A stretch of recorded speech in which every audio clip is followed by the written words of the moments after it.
জানুয়ারি মাসের 21 তারিখে বাংলাদেশের প্রধান উপদেষ্টা ডক্টর মোহাম্মদ ইউনূস সুইজারল্যান্ডে যান। তিনি ওয়ার্ল্ড ইকোনমিক ফোরামে অংশগ্রহণ করতে যান। আমরা আজকে জানব ওয়ার্ল্ড ইকোনমিক ফোরাম কি। WEF এর পূর্ণ রূপ হচ্ছে ওয়ার্ল্ড ইকোনমিক ফোরাম।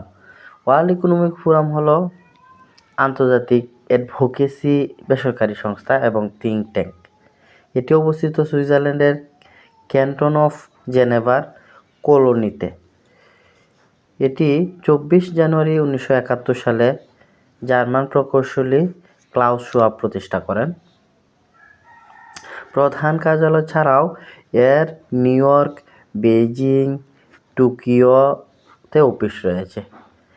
এতে বিভিন্ন দেশের সরকারের নেতৃত্বে থাকা ব্যক্তিদের বৈঠক হয়, পাশাপাশি শীর্ষ ব্যবসায়ীদেরও বৈঠক হয়।